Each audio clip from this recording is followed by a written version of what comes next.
Kiss FM. This is the Kiss FM Community Council. A presentation of the Public Affairs Department of 102.7 Kiss FM Los Angeles. Welcome to the Community Council. Hey, it's Manny Streets broadcasting all over Southern California. This is the show where we talk about what's good in our community and what's good about to happen in our neighborhoods. And today, I've got the man, the president of Skechers and the founder of the Skechers Foundation, Michael Greenberg. How you doing, Manny? Thanks for inviting us on the show. Of course. Right. You got to tell me, what is the Skechers peer-to-peer friendship walk? Well, the peer-to-peer friendship walk is something that we created 4 years ago, and it turned into one of Southern California's biggest walks. The peer-to-peer friendship walk was created to raise money primarily for children with special needs throughout the community. And I got to tell you, back in 2009, which was our first year, we had a great first year. We raised $220,000. Wow. $220,000. I think we had about 1,000 people come out.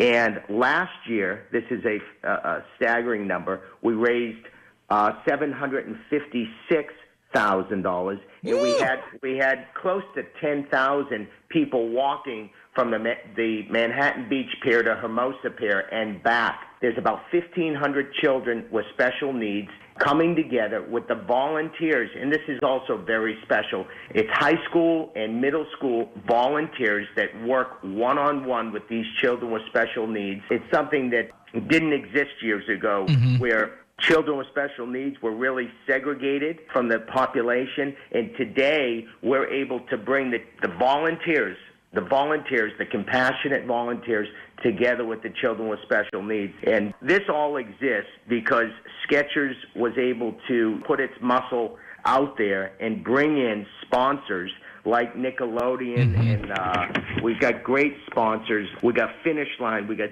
DSW, we got Ross Stores, Zappos, Chevron, Journeys, Microsoft, Northrop Grumman. You know, these are corporations with a conscience. They really recognize what we do for the children with special needs, as well as education. So it's all tied back to education throughout Southern California and the South Bay. And together we're able to raise, like I said, a lot of money and give it back to helping children with special needs, as well as the Ed Foundations in 5 major cities in Southern California. It's interesting that you got all these major corporations involved, and it's great. It's awesome. Now, how did this concept and how did this vision come about, I guess, through you? How did it evolve? There's an organization called the Friendship Circle, and the Friendship Circle started back in 2005 to help children with special needs. And it's a nonprofit. It's a 501c3. All the money needs to be raised in order to give back to the children with special needs and their families. And it started as a program to actually take these children with special needs and give them a more normal way of life and do activities that kids enjoy, like going to a Clippers game or going to a Dodgers game or having movie night. And what we did was we teamed up these children with special needs with high school volunteers, bringing the kids together. Let me just take you back a little bit, man. Yeah, please do. You know, if you're a child with special needs, there's a possibility you live a more confined life. For example, you may have less friends. So we wanted to create friendships and unions and bonds between children with special needs and typical high school student. We wanted these two kids from different worlds to really come together and form a bond. Today, we have 1,500 children with special needs matched up with 1,500 or more volunteers from high schools around the South Bay, from El Segundo to Palos Verdes, Redondo Beach, Torrance, Manhattan Beach, Lawndale. And it's just been it's been a wonderful program. So again, it started in 2005. And really, it was to better the lives of children with special needs. Therefore, since it's a nonprofit, we needed to come up with a way to raise a significant amount of money each and every year to keep the program going. Yeah. And in, I believe it was 2009, I launched the Skechers Peer-to-Peer Friendship Walk, and it became Just everybody comes out for the Skechers Peer-to-Peer Friendship Walk. It's fun. It's a morning activity. It lasts about 3 hours.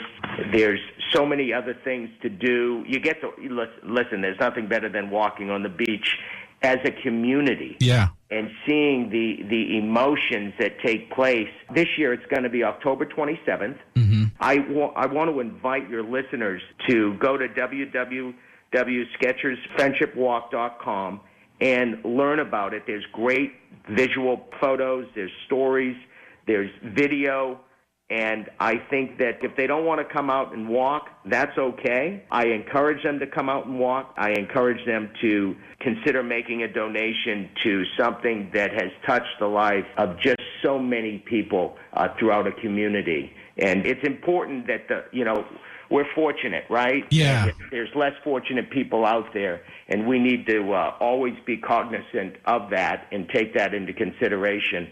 And you feel good doing it. So I really encourage everybody to come out. Hey, and we're going to have Brooke Burke from Dancing with the Stars. I heard. We're going to have my buddy Tommy Lasorda. That's awesome. He comes out every year. And Denise Austin. She's just sensational, full of energy. She's #1 fitness gal in the country to come out and rally and cheer everybody on. We have the marching bands to kick it off. It's something that is a special event, and you're going to have a lot of fun. If it wasn't a nonprofit and it was just an event, I'd tell everybody wants to come out to it. It's just really a great day for family and friends to come out, enjoy a nice Sunday morning. It's beautiful here in Southern California. And again, you'll feel really good doing it, and you'll have a great time. Best of all, it sounds like more like a hangout party for the day, but yet it makes you feel good because you're involved with the community and giving back, right? Absolutely. There's nothing better than the feeling of giving back and enjoying it as you give back. So again, it's the Skechers Peer-to-Peer Friendship Walk, and it's this October 27th. Beautiful Sunday morning. I believe that it starts at 8:30, 9 o'clock. And, check it out, SkechersFriendshipWalk.com, and you'll learn all about it. In 4 years, it would not have become as significant of an event if it wasn't a wonderful event to begin with. Right. The city embraces it, the community, all the big corporations are behind it, which is just a wonderful feeling. So you got Equinox, you got DirecTV, you got Dealer.com, Body Glove. Come out and check it out. Last year, 10,000 participants. I have no idea what we're in store for this year, but our goal is to raise $1 million this year. Woo, I think you're going to hit it. I think you're going to hit it. With your help, we will. I think you're going to hit it. So if anybody wants more info on this, and how can they volunteer? Like, you said high school students volunteer. How can they get more involved with you guys? So the high schools that I mentioned, the cities, El Segundo, Hawthorne, Lawndale, Manhattan Beach, Torrance, Redondo Beach, and Palos Verdes, they all have credited Friendship Circle programs in their high schools and middle schools. Okay. These are recognized programs. I tell you, in Manhattan Beach, the Maricosta High School has over 100 Friendship Circle volunteers in this club. It's become the #1 club to join at Maricosta. Wow. Now, I got to tell you that having these Maricosta students, who most of them come from pretty well-off families here in Manhattan Beach and Hermosa Beach, they want to be connected and they want to do something good for others. And the Friendship Circle is working with children with special needs, and for those two groups of people to come together as one and recognize no difference between one another, and for this club to become the #1 club at Maricosta speaks volume about the Friendship Circle. That's so great, man. And thank you so much for coming on the show. Thank you so much for giving back to the community. And, if anybody wants more info, you said SkechersFoundation.com? It's www.SkechersFriendshipWalk.com. There you go. www.SkechersFriendshipWalk.com. Everything you can find, all the info right there online. Thank you so much, Michael. And I love that what you're doing for the community and for the people out there, especially those in need. And you have such a big heart. And anything that we can do here at the radio station, let us know. I appreciate it, Manny. You've done wonders. Thank you so much for inviting us on. Of course. Talk to you soon, Michael. Okay. Take care. If you would like information on guests that appeared on the Community Council, go to KIISFM.com, keyword council. All right, so let's move along on the Community Council. My name is Dave Stiles, and on with me now from the Braille Institute, I have Nancy. Thank you for coming on the show. Thank you very much. I'm happy to be here. Is Nancy the Assistant VP of National Programs for the Braille Institute? Nancy, I'm not even going to try to pronounce your last name. Yeah, it's a tough one. I usually just spell it. Okay, there you go. It's Niebrugge. Niebrugge. Oh, so I would have been way off on that. You are the Assistant VP of National Programs for Braille Institute. Before we start talking, do you have a website that people can maybe jump on to follow along? I do. Well, we have two, actually, that would be applicable. BrailleInstitute.org is our general organizational website. And by the way, Braille is spelled B-R-A-I-L-L-E. Correct. I've never actually seen this word spelled out before. This is interesting. And it's an easy one to transpose that A and that I. Oh, I'm sure, yeah. B-R-A-I-L-L-E, institute.org, right? Right. Okay. And we also have BrailleChallenge.org. Okay. As a separate URL that's specific to the Braille Challenge program.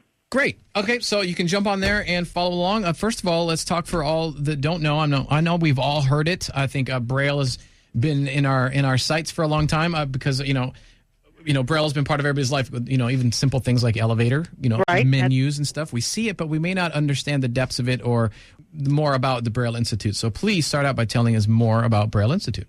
All right. Well, Braille Institute was founded in 1919, and we started as a Braille production house and evolved through this century as a service agency serving children all the way up to older adults who have some level of vision loss, from those who are legally blind all the way up to total blindness. And we're based here in Los Angeles. Now, what kind of services do you offer?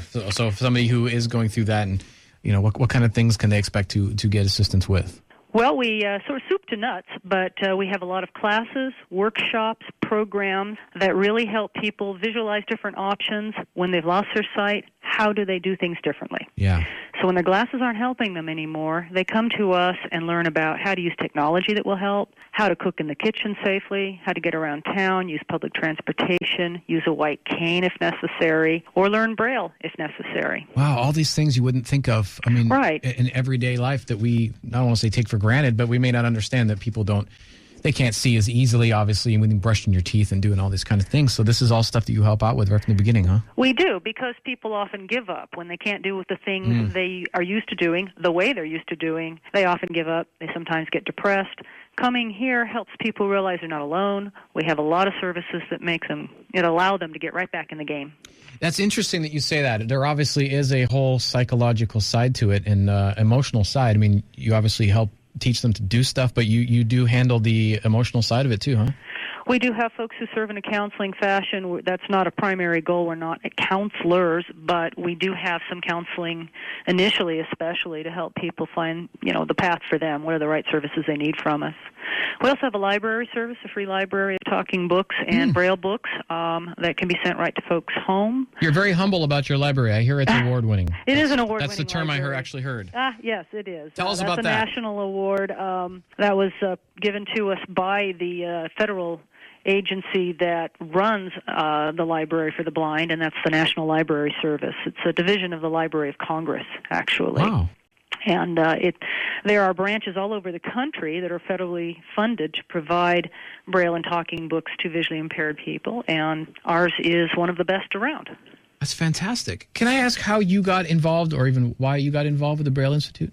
I've been here 18 years, and really I came through communications as an assistant director of communications, and I'd come from healthcare, and this was just a good career move, but I found I really fell in love with the industry and the people and the mission of Braille Institute. So I have followed a different path and now worked several jobs here at Braille. Wow. Because, it is obviously still a part of healthcare, but it's very specific. Yeah, it's really the extension. We talk about a continuum of care because you go to a doctor, an optometrist, and then perhaps an ophthalmologist if you've got vision issues, but there's a point where they might not help you anymore. We're that next step. We're more almost like a rehabilitation type of service, especially for older adults. We're that next place to go. Wow. Now you say older adults, but there are children as well? Yes. And we get referred by doctors, by hospitals when children are born blind or they know they're going to have vision issues very early in life.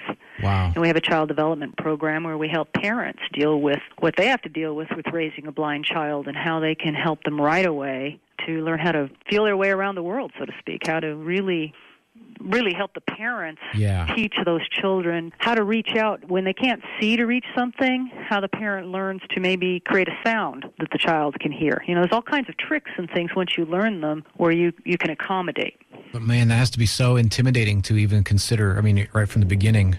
Obviously, if you're a new parent and you find out that your new baby is vision impaired, whether a little bit or blind, I would imagine that's just so intimidating. It's like, what do you do? Well, there's a lot they can do, and the more they do earlier, the better for that child in terms of, following a normal development. Sure, because at that point, the child doesn't know any different, so they're going to grow up, obviously, the product of their environment and what they're used to being around. So if you can get to it earlier, I'm guessing, right? Yeah, and it's actually true that you talk to a lot of blind teens, that's all they know, and that's who they are, and they're proud of that. And our youth program really focuses on that, helping young kids accept who they are and just building their confidence. Yeah. There is a thing called the Braille Challenge I heard that you guys just had last month. What is the Braille Challenge? Well, that's our signature program to really reinforce Braille literacy.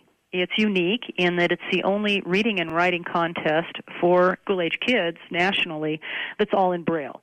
So it's a really special kind of academic decathlon type of event, and it's all in Braille, so it's just for kids who read Braille.